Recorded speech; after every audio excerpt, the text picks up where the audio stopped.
Boa noite a todos. Boa noite. Sejam todos bem-vindos nessa casa de luz e paz. E nesse momento de conexão com o Ser Criador, eu convido quem desejar fechar os olhos do corpo físico, para que a gente faça uma prece pedindo a bênção de Deus para todos nós.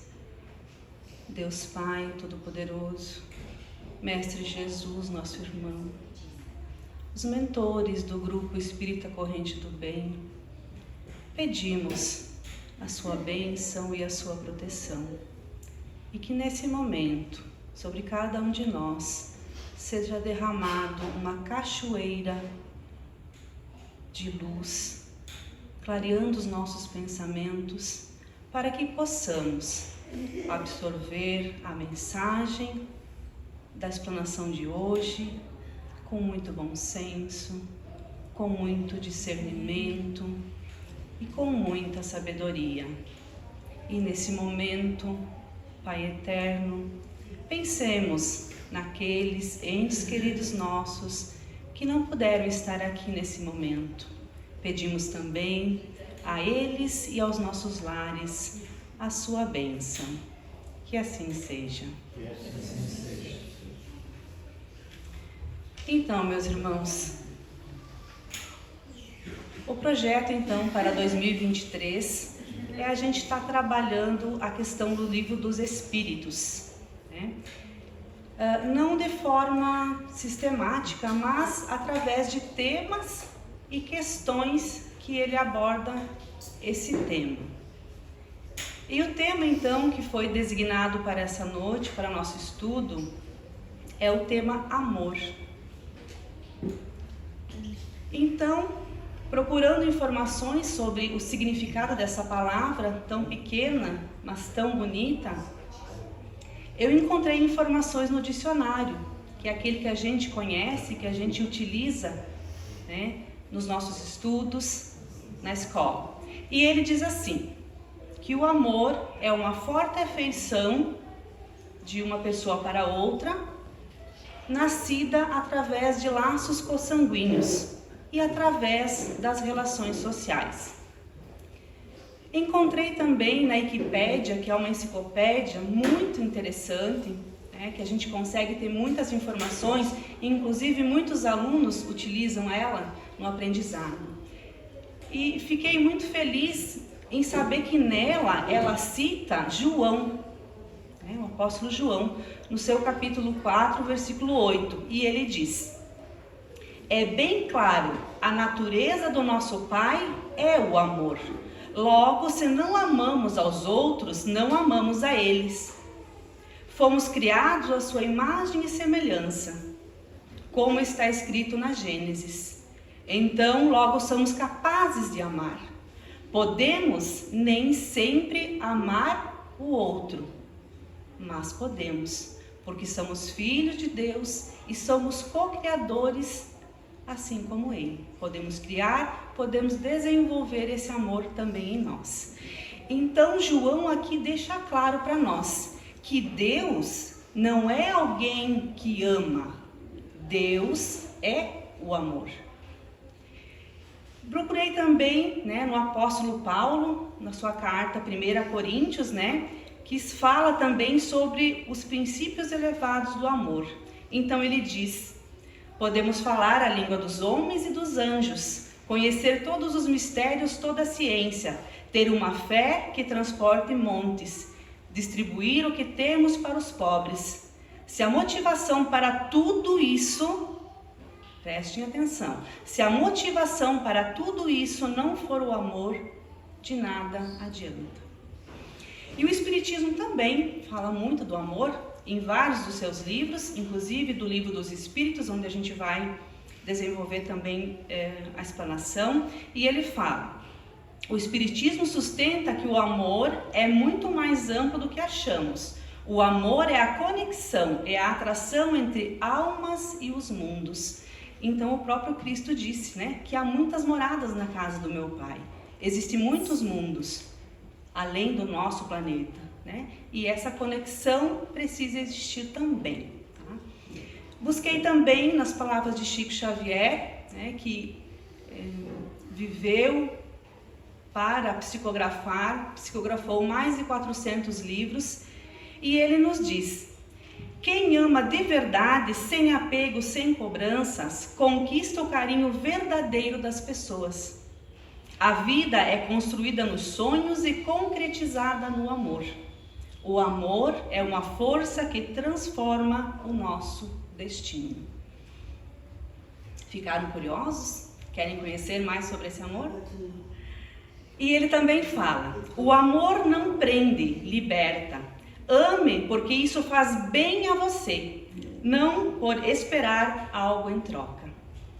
Criar expectativas demais pode gerar decepções. Então também temos que ter muito cuidado em não confundir o amor, né, com a posse, né? Ou aquele amor por aquilo que é material e não por aquilo que é espiritual. Então, no desenvolvimento da nossa fala de hoje, eu vou falar bastante na palavra miramês. Por quê? Com base no livro Filosofia Espiritual, ele dá uma noção mais clara de cada questão do Livro dos Espíritos. Então, para quem quiser se aprofundar, é um livro magnífico, tá? E que traz essa explicação um pouco mais tranquila sobre as questões, porque muitas vezes, quando a gente lê, a gente tem uma certa dificuldade de interpretar, até porque, né, esse Livro dos Espíritos foi escrito em 1853, né, há muitos anos atrás. Falando então de Miramês, ele nasceu na Espanha, né? Se aprofundou na história dos povos, das nações, e esse interesse dele, né, em conhecer outras nações fez com que em 1649 ele desembarcasse aqui no Brasil, né? E posteriormente, 300 anos depois, em 1958, ele se torna o guia espiritual, no caso médium, do jovem João Nunes Maia, que escreveu justamente o livro Filosofia Espiritual, então, que a gente também vai utilizar para a reflexão desta noite, tá? Então, quando eu citar Miramês, vocês sabem que é um livro que complementa as questões do Livro dos Espíritos. Então, falando sobre o amor, trazendo algumas questões também do Livro dos Espíritos, a questão 366. Eu vou ler ela na íntegra, né, até para vocês terem noção do que Allan Kardec está perguntando aos espíritos naquele momento.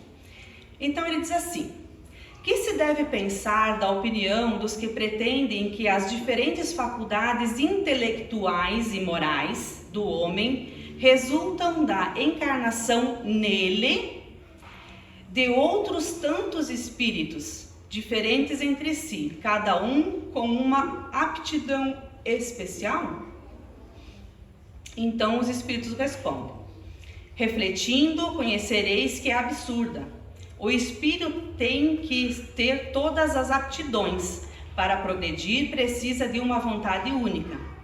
Fazem com relação à criatura humana o que com relação a Deus faziam os pagãos, que acreditavam em tantos deuses quantos eram os fenômenos do universo, se bem que as pessoas sensatas como eles, coexistentes, apenas viam em tais fenômenos efeitos provindos de uma causa única, que é Deus, que é o amor, né? Então Miramês também, né, faz a sua colocação sobre essa questão. Então, o que essa questão está perguntando? Então, nós, encarnados, temos vários espíritos, né, que nos diferenciam as aptidões que nós temos. Então, um mais inteligente, outro menos inteligente, um com capacidade de absorção maior, outro menor, um com condições e conhecimento de amar mais, outros menos, né? Alguns que vêm com traços muito negativos, né, que levam eles a cometer coisas impróprias, né? É isso que ele está perguntando, né? Se existem vários espíritos dentro de um corpo só. E aqui, né, os espíritos deixam claro que não, né, que existe um espírito só que anima esse nosso corpo, tá? Então Miramês nos fala: os que acreditam que cada faculdade de um ser tem um espírito que lhe corresponde estão enganados, como estão iludidos os que no passado acreditavam em vários deuses, apontando em cada fenômeno da natureza um Deus, que seria a fonte dos acontecimentos. Por quê? Porque naquele tempo eles não sabiam, né? Então tinha chuva, tinha raios, trovões, a terra tremia, e eles não sabiam o que era, né? Então davam nomes como se existissem vários deuses. Seguindo então, a ciência divina nos mostra que todas as aptidões que o homem pode mostrar em se movendo no corpo de carne são qualidades da alma, que se desenvolvem na bênção do tempo por vontade de Deus verdadeiro e imortal. Compreende-se, portanto, que o homem somente tem um espírito com variedades e várias manifestações dos seus dons. Então, conforme a gente encarna, reencarna, a gente vai aprendendo. E todas essas informações ficam guardadas no nosso espírito, né? E a gente vai levando, né, de encarnação em encarnação, né? Então, qual que é a função da doutrina dos espíritos? A doutrina dos espíritos, ela tem a missão de nos levar a Deus pela sabedoria e pelo amor. Nada é imposto. A gente absorve o conhecimento, a gente conhece, a gente entende, né? Que é assim que a gente deve se comportar, que é esse amor, esse Deus que a gente acaba conhecendo através do estudo também, né? Porque o Senhor tem todas as aptidões na amplitude de seus poderes, e os seus filhos trazem a sua semelhança, com dilatados poderes menores que crescem de acordo com o tempo, nas bênçãos do espaço, somadas em esforço próprio, na dimensão exata do amor. Então, conforme os nossos esforços, a gente vai evoluindo, a gente vai aprendendo, né? Então, seguindo na questão 342, Kardec, então, ele pergunta aos espíritos: no momento da reencarnar, o espírito se acha acompanhado de outros espíritos, seus amigos, que vêm assistir a sua partida do mundo incorpóreo, como vem recebê-lo quando para lá volta? Então, temos companhia antes de encarnarmos e depois de desencarnarmos também? Essa é a pergunta. Olha como é interessante a resposta dos espíritos. Depende da esfera a que pertença. Se já está nas em que reina a afeição, os espíritos que lhe querem o acompanham até o último momento. Animam e mesmo lhe seguem muitas vezes os passos pela vida em fora. Então, dependendo da nossa evolução espiritual, nós vamos ter a companhia de um espírito ou de vários espíritos, familiares ou não, que nos acompanham até a hora de a gente, né, reiniciar a nossa vida terrena, até a gente estar no útero da nossa mãe. E também, como ele diz, no momento em que estamos aqui, né, estamos vivendo aqui na Terra essa vivência, também eles nos acompanham. E eles, muitas vezes a gente pensa, né, que eles não estão nos auxiliando, mas eles sempre estão. Inúmeras vezes a gente o quê? Esquece de rezar, esquece de pedir a orientação e a ajuda do nosso espírito. Então ele dá uma afastadinha, ele fica de longe, mas sempre, sempre está em nossa companhia, nos observando mesmo de longe. E uma forma de a gente estar fazendo essa conexão, né, e recebendo essa informação no nosso anjo guardião, amigo espiritual, como queiram, é através do sono, né? Então, quando a gente deita para dormir, pedir para que ele nos oriente, que é uma forma de a gente ter, né, essa presença dele conosco também, tá? Então, Miramês, ele nos traz assim: se tens amigos e companheiros entrelaçados na fraternidade, esses vêm assistir o seu ingresso ao mundo material com todo o amor. Não obstante, se fez inimigos por todos os lugares que percorreu, todas as encarnações que você já percorreu, como acontece com muitos candidatos à reencarnação, eles também se aproximam do seu desafeto, praguejando e emitindo todas as qualidades negativas e fluidos, desejando que ele se perca cada vez mais. né? Então, queridos irmãos, como é importante a gente evoluir, como é importante a gente aprender, como é importante a gente amar, né? Para não sofrer influência de espíritos que por hora, em outra encarnação ou nessa, a gente tenha desafetos, né? Então, todos são filhos de Deus e ninguém é esquecido pelo amor do Pai Celestial. Mas a parte que nos toca haverá de ser feita como sendo a nossa conquista espiritual. Então, se queremos o nosso anjo da guarda perto, nós temos que orar, né? Se queremos Deus conosco, também temos que nos sintonizar a Ele. Ter Ele presente no nosso dia a dia, em todas as situações, em todos os momentos. Temos que ter Ele presente conosco, né? Então, Miramês ainda diz assim: se queremos boas companhias, mesmo na terra onde nos encontramos, não desdenhemos ninguém, nem os inferiores, nem os superiores, nem as plantas que nos ajudam a viver, nem os animais. Tudo vive, tudo serve, tudo se encarrega de uma tarefa na criação. Então, todos somos importantes, desde a pedra, desde a planta, desde o animal. Nós todos somos parte de um todo. Quando eu danifico algo, né, quando eu tiro a vida de um animal, quando eu recolho uma planta para minha alimentação, tudo é um ciclo, tudo está se movimentando, tudo está ligado, né? E a gente tem que ter essa sensibilidade, esse amor pelo todo, por tudo. Seguindo então na reflexão do Livro dos Espíritos, a questão 391. Ela nos diz assim: a antipatia entre duas pessoas nasce primeiro na que tem pior espírito ou naquela que tem melhor? Né? Então, se eu sou assim, bem malzinho, sou eu que começo a ter antipatia por uma pessoa, olho para ela assim, né? E já, como a gente diz, já não fui cacada, né? Ou a gente chega muitas vezes num ambiente e já sente aquela coisa pesada, aquela sensação ruim, né? Ou inúmeras vezes, quando a gente chega num lugar, a pessoa diz: nossa, quando você chegou parece que tudo ficou melhor, mais alegre, mais claro, né?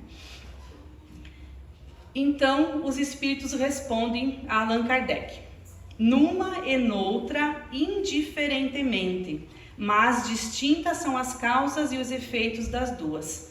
O espírito mau antipatiza com quem quer que possa julgar e desmascarar.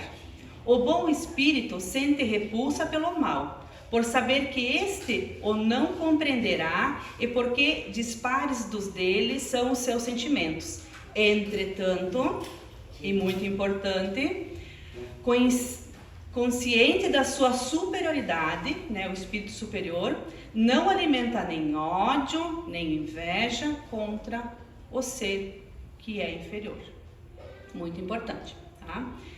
E Miramês, então, ele fala assim: a antipatia entre duas pessoas nasce em qualquer uma delas primeiro. No entanto, provavelmente, um é sempre mais esclarecido que o outro. E por força da natureza melhorada, a antipatia deve surgir no que ainda tem uma natureza mais bruta que alimenta a inferioridade. Existem ainda casos de dívidas do passado entre duas pessoas, onde uma delas já está propensa ao perdão, né? E inúmeras vezes, meus irmãos, essa dívida do passado está dentro dos nossos lares, dentro das nossas famílias.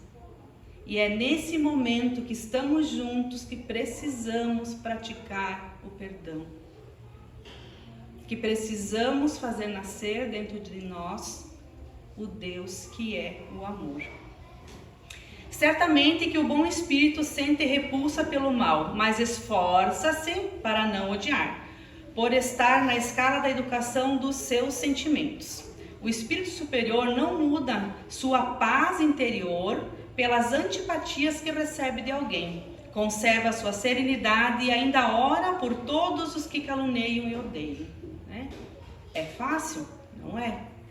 Mas a gente tem que tentar a todo momento, né? Quando alguém vem com uma ofensa, que a gente se proteja e diga: isso não me pertence, né? E se você quer mudar, quer ajuda, quer uma oportunidade, eu estou aqui para te ajudar.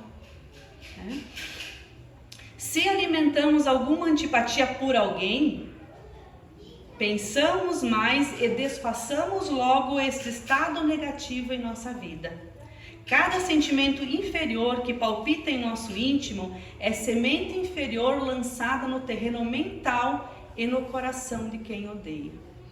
Então vamos limpar os nossos corações desse sentimento.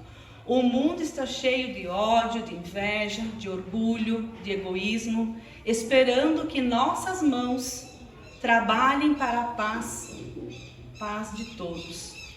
Podemos fazer alguma coisa em favor do amor e não nos esqueçamos de espalhar benefícios em todos os momentos. Seguindo então na questão 338. Então Allan Kardec pergunta aos espíritos: se acontecesse que muitos espíritos se apresentassem para tomar determinado corpo destinado a nascer, que é o que decidiria sobre a qual deles pertenceria o corpo, né? Então existe um bebê que vai nascer, né? Como é que, né, a gente sabe que espírito vai estar com esse corpo, né, que está gestando nesta mamãe, né? E então os espíritos respondem: muitos podem pedi-lo, mas em tal caso Deus, que é o amor, é quem julga qual é o mais capaz de desempenhar a missão a que a criança se destina. Porém, como já disse, o espírito é designado antes que soe o instante em que haja de unir-se ao corpo. Então, Miramês também nos traz, né, informações. Ele nos diz assim: a alma, bem antes da formação do corpo, já se encontra em companhia dos pais. Sim, esse espírito já está em companhia dos pais, e principalmente da sua futura mamãe, procurando a força da sintonia, e é no momento da concepção que os primeiros laços são atados de certa forma, que muitos ignoram, é a beleza da vida da criação. Quando nasce uma criança, uma festa para o mundo espiritual, assim quando essa criança, depois de adulta, depois da sua vivência, retorna para o plano espiritual, né? Então a criança, quando, né, tem a oportunidade da encarnação, ela está assim há um bom tempo antes, junto com o pai, com a mãe, principalmente com a mãe, para criar esse laço, então, para que aconteça o seu nascimento. Se os futuros pais soubessem o valor do culto do Evangelho no lar, não deixariam de realizá-lo costumeiramente, a fim de manter um ambiente de paz, de modo a transmitir essa paz para que vai nascer em nome de Deus e Jesus Cristo, né? Então, é sempre importante, queridos irmãos, que a gente ore em casa, que a gente faça o Evangelho no lar com os nossos filhos, né? Para que eles também conheçam esse amor, esse Deus, e possam também trilhar, né, a sua vida no bem, né? E muitas crianças também, queridos irmãos, são colocadas no ventre de uma mãe por um bem maior, que é, né, designado por Deus, como a gente viu aqui nessa questão. Para quê? Para que ela chegue até um determinado momento. Talvez ela não conclua o seu nascimento, talvez ela não cresça, não se torne adulta, mas todos têm uma função, né, de chegar até aquele momento, né? E tem, falando do Chico Xavier, né, que eu gosto muito, existe um filme que se chama Mães de Chico Xavier, né, que ele fala justamente, né, de filhos que tiveram o desenlace, que retornaram ao mundo espiritual antes das mães, né? E como cada mãe entendeu isso, né? Como cada mãe recebeu uma resposta, uma mensagem, não imediata, é claro, mas com o tempo, desse filho, dizendo que ele estava bem e que aquilo que ela fez por ele foi o que realmente ele precisava, né? Então, isso também é muito importante a gente saber, né? Que isso também acontece, né? Então, cada caso é um caso, cada espírito é um espírito, mas o mais importante é saber que todos estamos sendo supervisionados, que Deus não deixa ninguém esquecido, né? Que todos temos o nosso anjo protetor que está conosco. Temos mais uma questão, que é a questão 343. que ela nos diz assim: o que vemos em sonho, que nos testemunham afeto, que se nos apresentam com desconhecidos semblantes, são algumas vezes os espíritos amigos que nos seguem nos passos da vida? É justamente o que eu falei para vocês, né? Então a gente tem uma percepção quando a gente dorme, sonha com alguém que quer nos ajudar, né? E a gente não tem aquela visão clara, porque quem visualiza no sonho, queridos irmãos, quando o corpo físico está em sono, o espírito ele desdobra, como a gente fala, né? Então ele se emancipa, ou seja, ele vai passar, né? Porque a gente tem uma ligação aqui atrás, né? O nosso cordão de prata que nos deixa ligado ao corpo, e a gente sai como espírito passear. E a gente pode sim conversar com o nosso protetor espiritual, que é isso que a pergunta nos traz, né? E então a resposta dos espíritos ela é bem simples e curta. Muito frequentemente são eles que vos vêm visitar, como ides visitar um encarcerado, né? Então muitas vezes também aqueles entes queridos nossos que já partiram, né? Nossos avós, nossos pais, parentes mais próximos ou não, então a gente tem aquela sensação, né, de ter estado com eles, e é uma sensação muito prazerosa, muito gostosa, né? Mas a gente precisa também, queridos irmãos, desejar muito isso, né? E quando a gente faz a nossa oração antes de dormir, dizer, ó, eu gostaria, se tiver merecimento nessa noite, de ter a visita ou de visitar o meu avô, que já partiu para outro plano, né? É claro, né, queridos irmãos, que a gente não deve chamar esses entes queridos que já foram de volta, né? Eles vêm nos visitar e eles retornam, né? Porque eles já não estão mais encarnados. Não é mais aqui o lugar dele, mas a gente tem esse privilégio de fazer essa comunicação com esses espíritos também.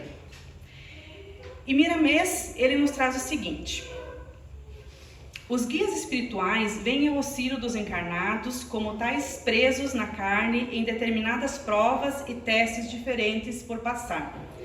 Se sofremos a injúria, certamente que ela conserva uma ferida em nosso coração.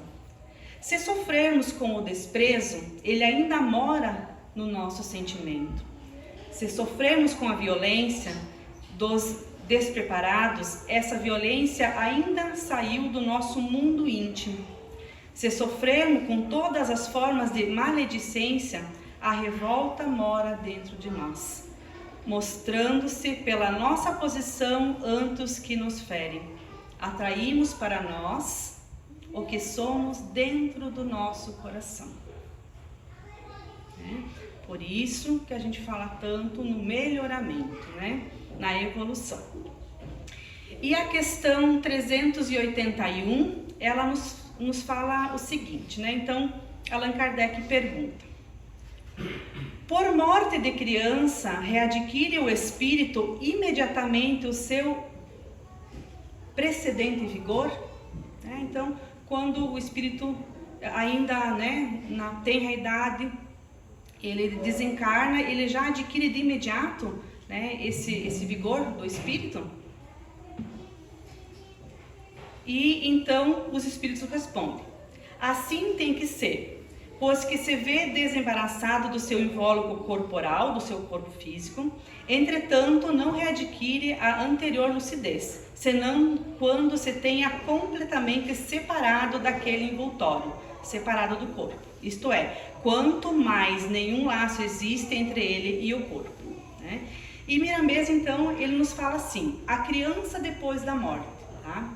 Ele nos diz: a criança depois da morte, em se desligando do corpo físico, readquire o vigor que antes tinha, notadamente quando é espírito mais ou menos evoluído. Então, para tudo vale a questão da evolução, queridos irmãos, para tudo, tá?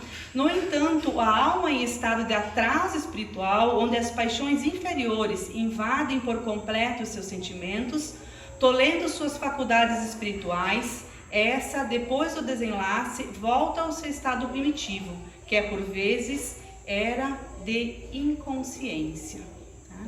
O Evangelho veio nos acordar do sono milenar e da consciência, nos fazer viver a plenitude do amor. Então, vale também, né, para a criança. E é claro, queridos irmãos, que o plano espiritual também tem o local das crianças, onde elas ficam quando elas desencarnam precocemente, na idade inferior aos 7 anos. Então, tem no plano espiritual, no hospital espiritual, um local onde elas ficam, onde elas são atendidas, tratadas com muito amor e carinho por nossos irmãos mais evoluídos, nossos espíritos protetores, que estão lá para orientar, para cuidar, para que ela possa ter aquele alento, aquele aconchego também de mãe, de pai e de família. A doutrina dos Espíritos, revivendo Jesus na sua amplitude de amor, convida os pais e as crianças a se comportarem com dignidade frente aos filhos, para que eles recebam dos seus genitores o exemplo de serenidade e de amor. Então temos que ser exemplo para os nossos filhos, mostrar para eles o amor de Deus, o carinho, para que eles possam também conhecer esse amor e poder viver nele também. E seguindo então, finalizando o nosso tema dessa noite, a questão 886, ela nos diz o seguinte: qual o verdadeiro sentido da palavra caridade como entendia Jesus? E a resposta é a seguinte: benevolência para com todos, indulgência para as imperfeições dos outros e perdão das ofensas. E Allan Kardec ainda coloca um complemento dizendo assim: o amor e a caridade são o complemento da lei de justiça. Por amar o próximo é fazer-lhe todo o bem que nos seja possível e que desejamos que seja feito para nós mesmos. E para fazer então a conclusão desse nosso tema, que é o amor, é claro que quem veio à Terra para trazer a lei divina, que é a lei do amor, foi Jesus. E é nas palavras dele que eu gostaria de encerrar então essa nossa fala dessa noite. Então, Jesus disse aos apóstolos: o meu mandamento é esse, que vos ameis uns aos outros, assim como eu vos amei. E a pergunta fica: como vamos viver o amor na prática? Vocês já se fizeram essa pergunta? Então, Jesus também responde. Ele diz assim: o amor é paciente, o amor é bondoso, não inveja e não se vangloria, não se orgulha, não maltrata, não procura os seus interesses, não se ira facilmente e também não guarda rancor.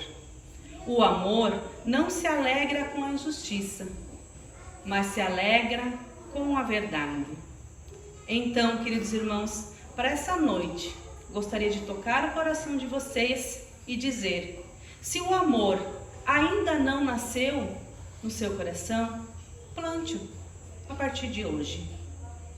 E se ele já nasceu, regue-o todos os dias, para que essa árvore do amor cresça em cada um de nós e também na humanidade inteira, que foi essa, a missão que Jesus veio nos trazer, E a nossa mensagem é do livro Amor, Imbatível Amor, que foi ditado por Joana de Ângeles e psicografado por Divaldo Pereira Franco. E nos diz assim: amor por si mesmo. Mas de que forma amar a si mesmo? O como a si mesmo, na proposta de Jesus, é um imperativo que não deve ser confundido com egoísmo e egocentrismo. Amar a si mesmo significa respeito e direito à vida, a felicidade que o indivíduo tem e merece. Trata-se de um amor preservador da paz, do culto dos hábitos sadios e dos cuidados morais, espirituais e intelectuais para consigo mesmo. É sempre estar fazendo as melhores escolhas para si mesmo, vendo-se como espírito imortal, sem nunca deixar de respeitar, obviamente, o bem comum. Quando escolho amar mais a minha família, dedicando-me inteiramente aos relacionamentos, cultivando a paciência, a tolerância, estou amando a mim mesmo. Quando escolho perdoar e deixar de levar comigo o peso de uma mágoa, estou amando a mim mesmo. Quando escolho aprender buscando aprimoramento intelectual nas áreas do conhecimento de meu interesse, estou me auto-amando. Quando me aceito como sou e vejo em minhas imperfeições situações temporárias, uma vez que me esforço para corrigir os meus erros, estou amando a mim mesmo. Quando me dedico diariamente ao exame de consciência, à meditação, ao autoconhecimento, estou dando provas de amor a mim mesmo.